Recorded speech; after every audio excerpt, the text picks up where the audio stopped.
Good morning, Olive, Arlo, and Frank. That's easy for me to say, isn't it? Olive, before you came along, a lot of these, I said good morning, Arlo and Frank.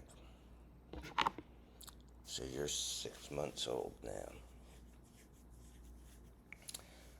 And I can't wait to read to, I don't think I'll read to Frankie again. He would probably think that was pretty creepy. Because Frank, you're 22. But Olive, you're just starting to get interested in the books your mom's reading to you. And Arlo, you're definitely interactive with these books. You're a little over 4 now. Anyway, today we're going to do If I Ran the Zoo by Dr. Seuss. And it looks like maybe this is McGrew's zoo. These are some pretty funny looking animals, aren't they? They have all kinds of stuff growing out of their heads, and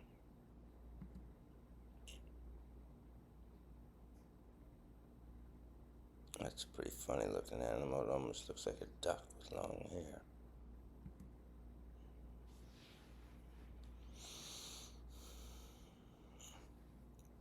This book came out in 1950, which means that it's 74 years old right now. And I'll be 71 this year. I was born 3 years after this book came out.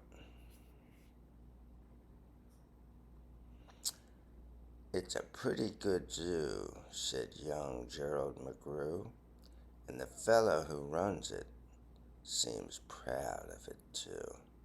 So this is the lion. It says Lion, lion, and the zoo.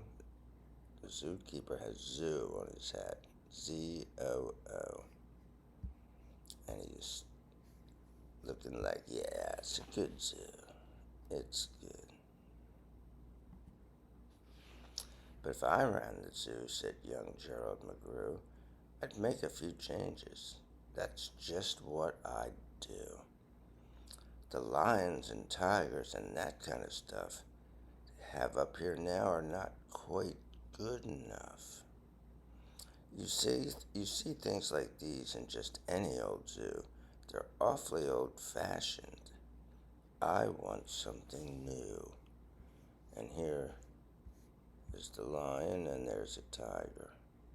The tiger's like, So now Gerald McGrew has the zookeeper outfit on. So he's going to have his own spin on what's at the zoo and what's not. Now, there's a theme in some of these books. Be careful what you ask for, but I don't know if that's going to be the theme in this one. Remember the oobleck that came out of the sky? The king wanted it. He wanted something different. And then they got something different, and everybody was like, oh no.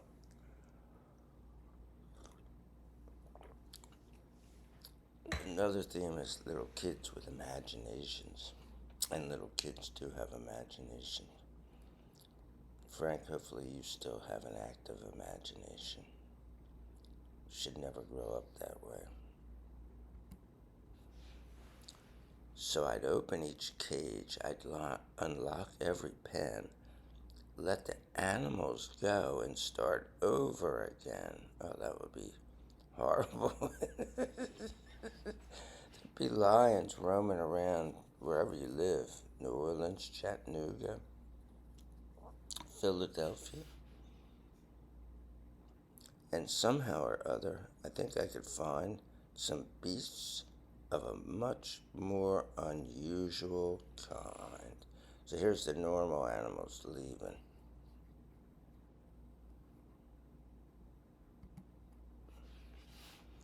A 4-footed lion's not much of a beast. The one in my zoo will have 10 feet at least. 5 legs on the left and 5 more on the right. Then people will stare and they'll say, "What a sight! This new keeper Gerald's quite keen." That means keen is like with it. Keen is sharp. He's really sharp.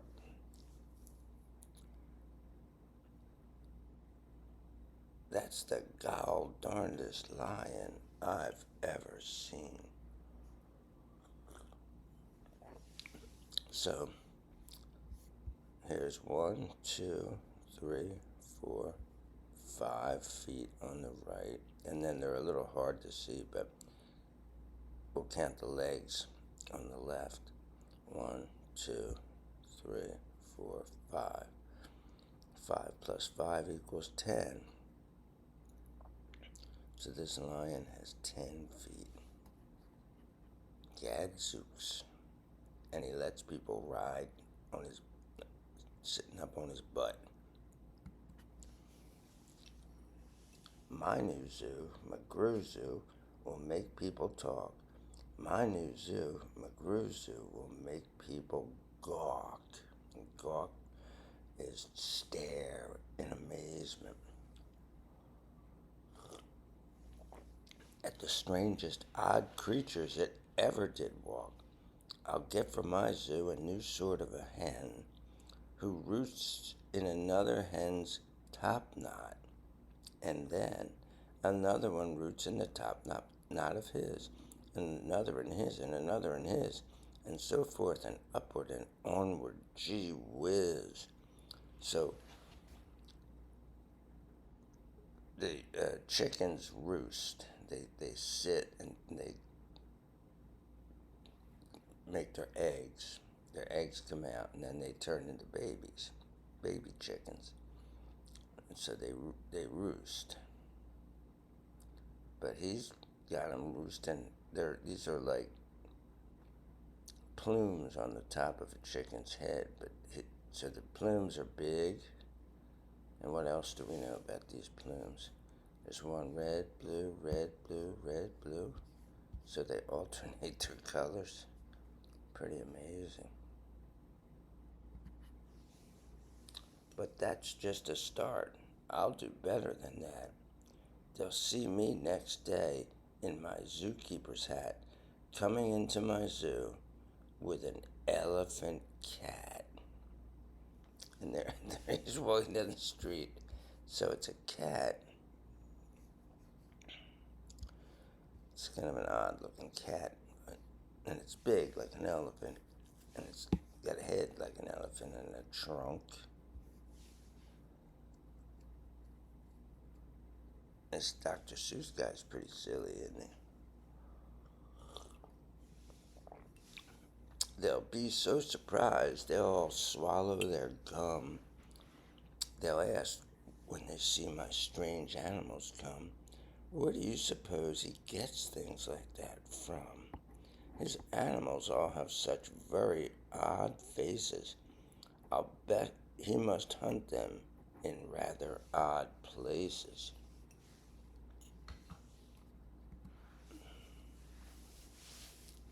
And that's what I'll do, said young Gerald McGrew. If you want to catch beasts you don't see every day, you have to go to places quite out of the way. You have to go to places no others can get to. You have to get cold. You have to get wet, too. Up past the North Pole, where the frozen winds squeal, I'll go and I'll hunt in my Skiegelmobile. And this is the Skiegelmobile right here. Looks like it's some sort of steam-powered engine here.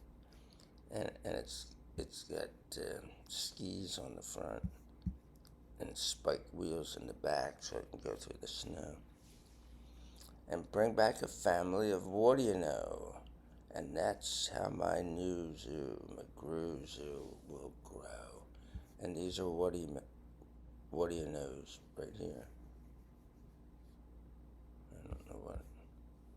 guess they're kind of like walruses or something.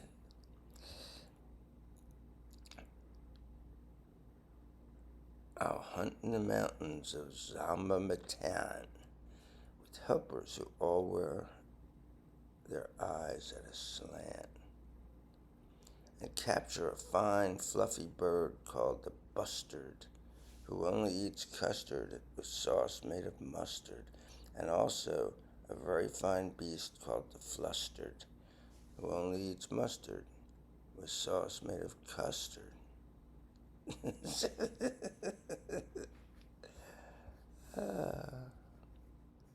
Here's the guys. So they're Chinese. Chinese people's eyes are different than ours. So they tend to slant more. Ours are more rounded. Olive, right now your eyes are very big and round. Beautiful eyes.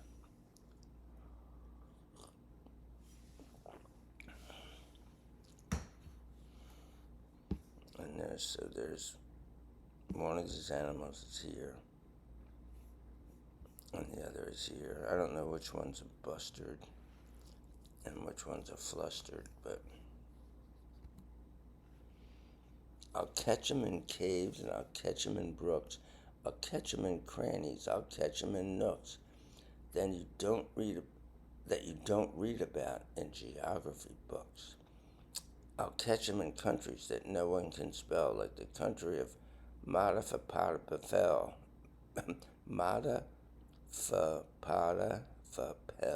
Madafapel. In a country like that, if a hunter is clever, he'll hunt up some beasts that you never saw, ever. So here he is, coming in a boat.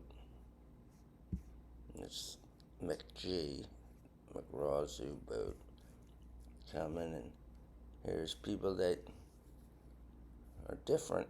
I don't know where these people are. And here's an animal going like, uh-oh, I think I'm getting captured and taken to the zoo.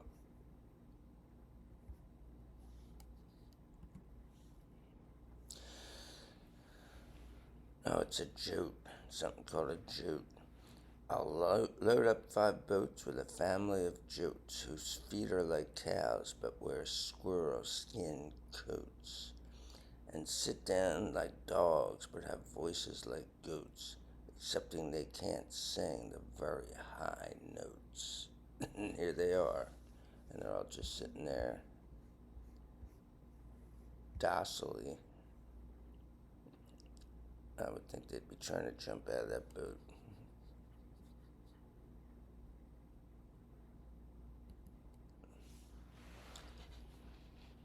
Then I'll go down to the wilds of Nantucket.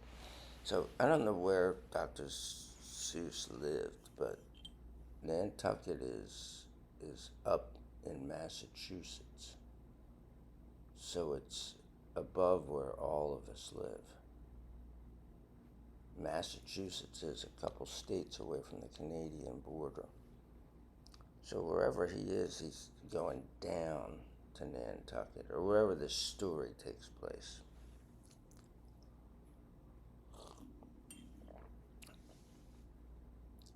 Then I'll go down to the wilds of Nantucket and capture a family of lunks in a bucket. Then people will say, now I like that boy heaps. His new zoo, McGrew Zoo, is growing by leaps. He captures them wild and he captures them meek. He captures them slim and he captures them sleek. What do you suppose he will capture next week? So here's a bucket full of lunks. I've been to Nantucket, and I don't know any place in Nantucket that looks like this, and I never saw lunks. But this is, after all, fiction. And we see that this McGrew has got helpers here with pith helmets on. That's like African safari helmets.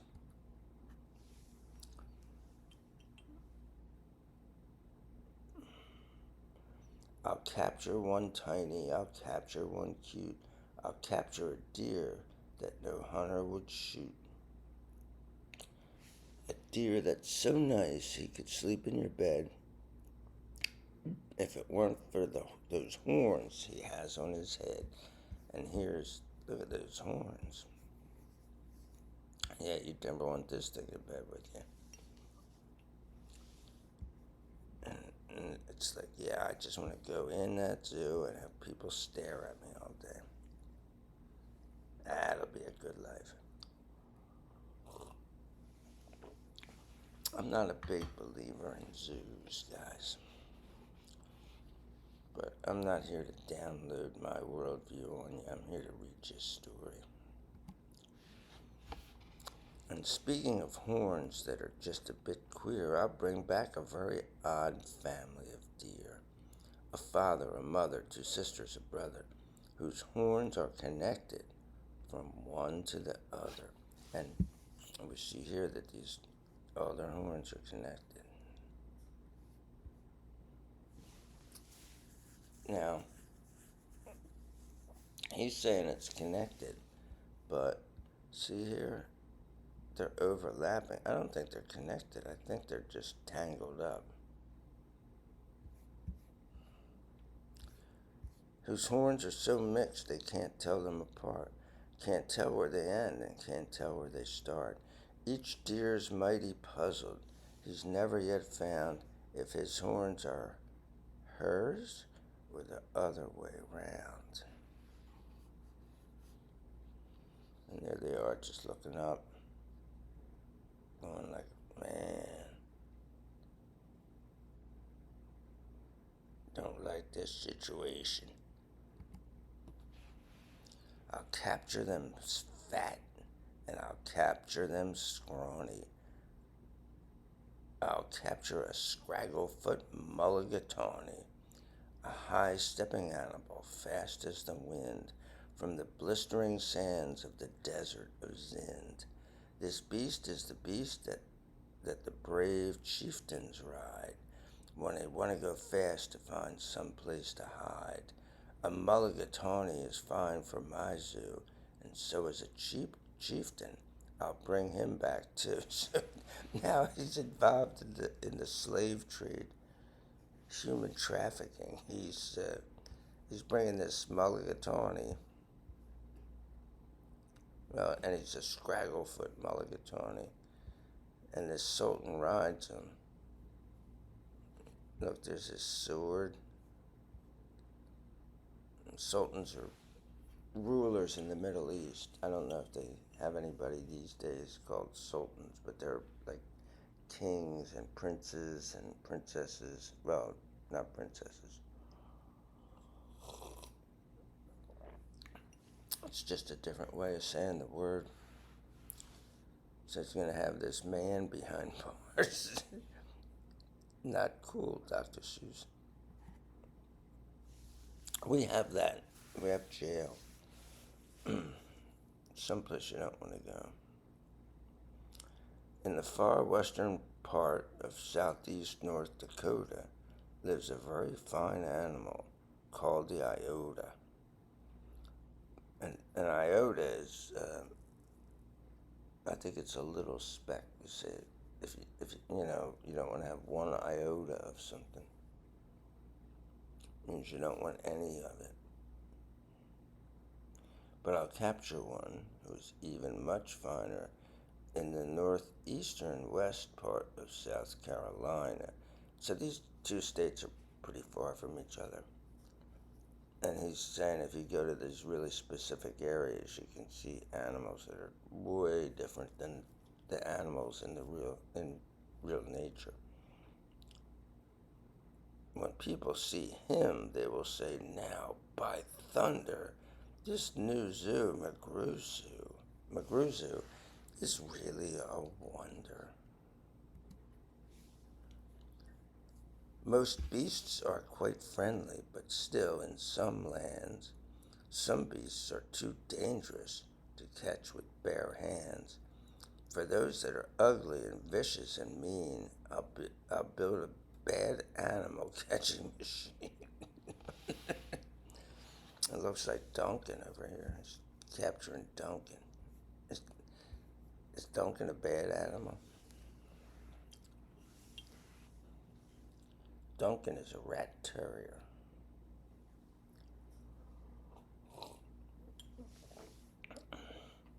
It's rather expensive to build such a kit, but with it, a hunter can never get bit.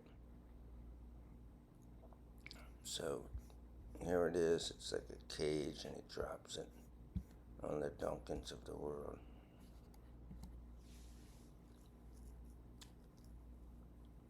And then I'll go out and I'll capture some chugs, some keen shooter, mean shooter, bean shooter bugs. A zoo should have bugs, so I'll capture a thwirl whose legs are snarled up in a terrible snarl. So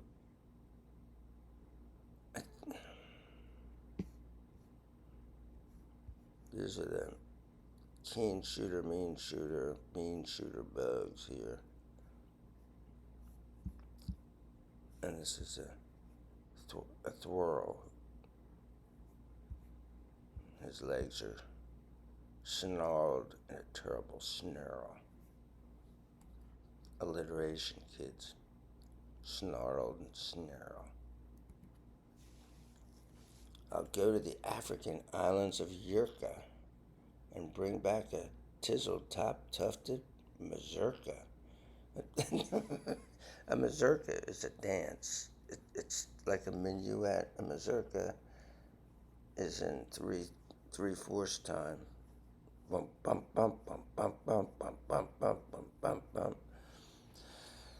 Kind of canary with quite a tall throat. His neck is so long if he swallows an oat for breakfast the first day of April, they say, it has to go down such a long way that it gets to his stomach the 15th of May. So it takes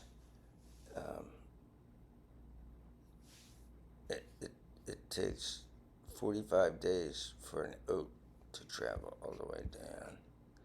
And this is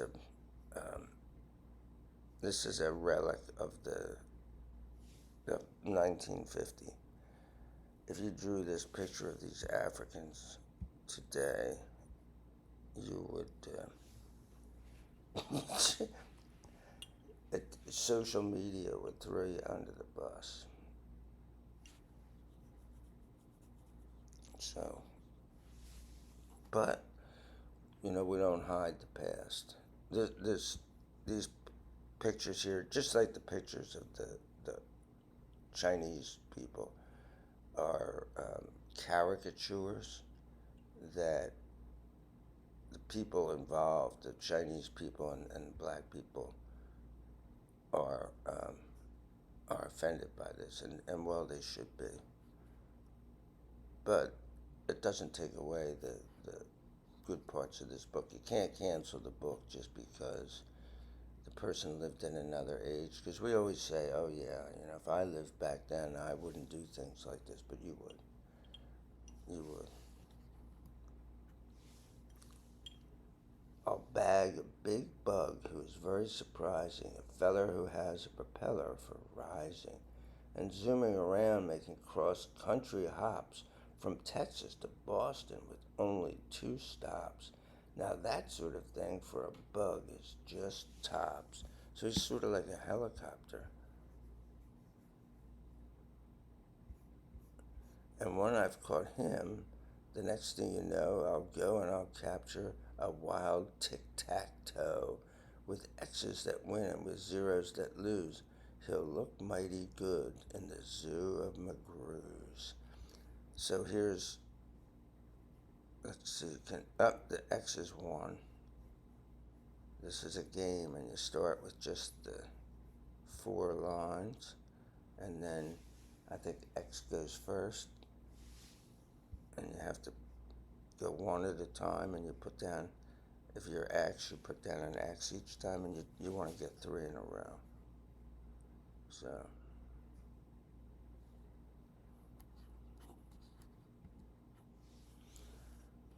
I'll bring back a gusset, a gherkin. A gherkin's a kind of pickle. A gasket, and a gasket is a small, usually rubber thing that seals off liquid, or um, things like air could seal off air, but it tightens a coupling. I don't want to get into the whole thing. And a gherkin is a small, sweet pickle. And also a gooch from the wilds of Nantasket, and 8 Persian princes will carry the basket. But what their names are, I don't know, so don't ask it. So here he is, and Persians are from Iran, and originally this is kind of headdress that they would wear, but this is once again kind of a caricature. I don't know if Persians would be offended by this. But here's these bizarre animals coming to the zoo, McGrew Zoo. In a cave in Khartoum, and Khartoum is in the Far East, I don't know exactly where it is, lives a beast called the Natch that no other hunter's been able to catch. He's hidden for years in his cave with a pout. He's pouting. Did your parents ever say to you, don't pout? You pout when you're sad, or when you're acting like you're sad, let's put it that way. He's hidden for years in his cave with a pout, and no one's been able to make him come out, but I'll coax him out with a wonderful meal that's cooked by my cooks in my cooker mobile. So he's got the bad animal catcher, and he's got a boat. Here's his everything's steam powered. It looks like. Although this is a wood fired stove, this is just an internal combustion engine, and he's got the cookers in the cooker mobile, and they can tightrope walk to feed things to these animals. Kind of a different world, huh? Then I'll fix up a dish that is just to his taste. 3 chicken croquettes made of library paste. I don't know what library paste is. Then sprinkled with peanut shucks, pickled and spiced. And peanut shucks are the shells of peanuts. Then baked at 600 degrees and then iced. It's mighty hard cooking to cook up such feasts, but that's how the new zoo, McGrew Zoo, gets beasts. So they capture the bad ones and they entice the good ones with food. I'll go to the faraway mountains of Topsk, near the river of Nobsk, and I'll bring back an Obsk. And so this is an Obsk, and you see the people going like, whoa, and that says Obsk, O-B-S-K. That's not a real word. These are not real people. That's not a real animal. A sort of a thing, sort of a kind of a thingamabobsk, who only eats rhubarb and corn on the cobsk. So he's being funny with his rhymes now. Then people will flock to my zoo in a mobsk. McGrew, they will say, does a wonderful job. He hunts with such vim, and he hunts with such vigor. His new zoo, McGrew Zoo, gets bigger and bigger. And speaking of birds, there's the Russian Paluski, whose head ski is red ski and belly is blue ski. So they're Ruskies. Russians are Ruskies. And this is, looks like a Cossack. And he's I guess he's a soldier. You wouldn't have these bandoliers filled with bullets if you were just a hunter.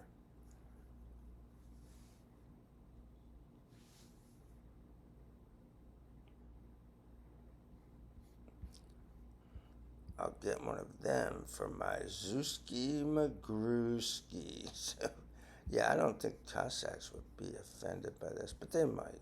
You never know. And then the whole town will gasp, why this boy never sleeps? No keeper before ever kept what he keeps. And they call him the zookeeper, people that run the zoo. There's no telling what that young fellow will do. And then, just to show them, I'll sail the Katru and bring back an Ichkutch, a preep. So this is an Ichkutch, a preep, and a pru. It has this, I don't know if that's hair. I guess it's hair shaped like a heart. A pru. A nurgle. A nerd, and a nerd is a, I mean, it's a real word, but it's kind of a slang term for somebody who's not athletic.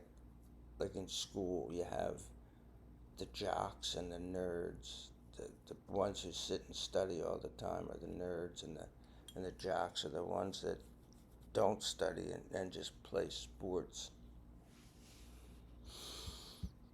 Nerd. Most of the nerds I know don't look like that. Some do. And a seersucker, too. Seersucker is actually a type of cloth. It's got these light stripes. They're either blue and white or red and white. And they're very popular, or at least they were, in New Orleans, where it's hot.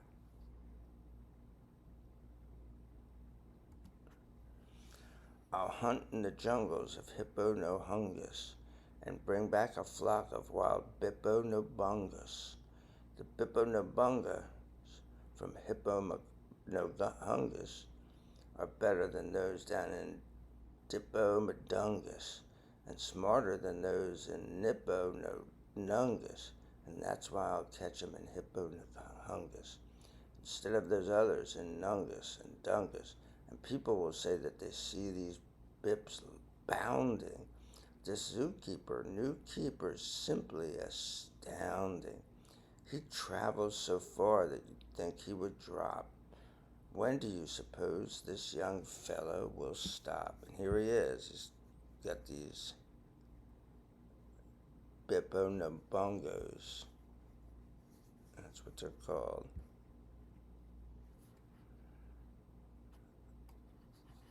When do you think he's going to stop? Stop? Well, I should. But I won't stop until I've captured the Fizza Miwizza Medill. Fizza Miwizza Medill. The world's biggest bird from the island of Quark.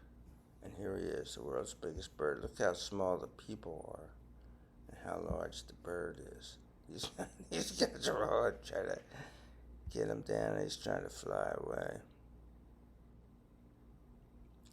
Who only eats pine trees and spits out the bark. And boy, when I get him back home to my park, the world will say young McGrew's made his mark. He's built a better zoo than Noah's whole ark. And we know the story of Noah from me reading the Bible to you, where he put two of each animal, one male and one female, so they could repopulate the world. and then God flooded the world. These wonderful, marvelous beasts that he chooses have made him the greatest of all the McGruises.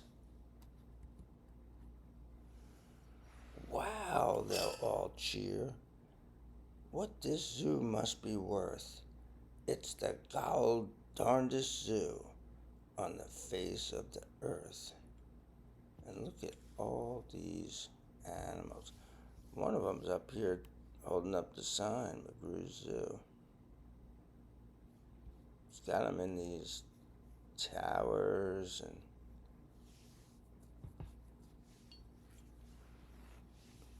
and you guys have been to the zoo.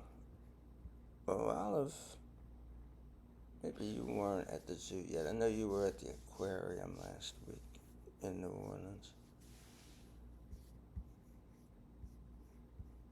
And this looks like a regular giraffe. How'd he get in there? Oh, this is that cat elephant thing. It's got a little kitten elephant.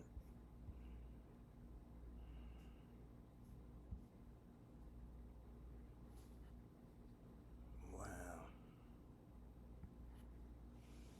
Yes, that's what I do. So now we're back to the very beginning when he's walking up to the zoo and he sees the lion there and the zookeeper. Yes, that's what I'd do, said young Gerald McGrew. I'd make a few changes if I ran the zoo. And so we see that this is just in this boy's imagination that he's at the front of the zoo. He hasn't even gone in the zoo yet. And he's thinking of all these things that he would do. He's making up all these animals. And like I say, that's not a bad thing to have an active imagination.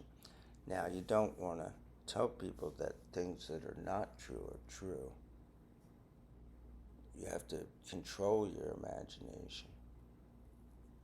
You have to be honest, especially with your parents. You have to be honest with them, and you'll be in trouble if you're not honest with them. But they all want you to have a very active imagination and be very creative in your life.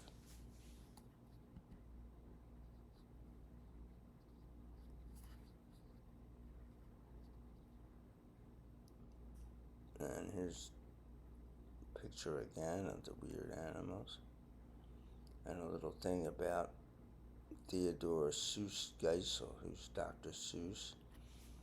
He was born in 1904, so he would be 120 years old if he was alive now, but he died in 1991, so he was 87 when he died.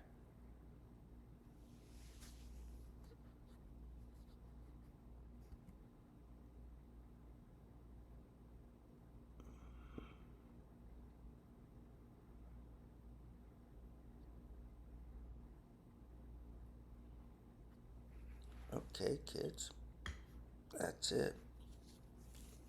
Peace out.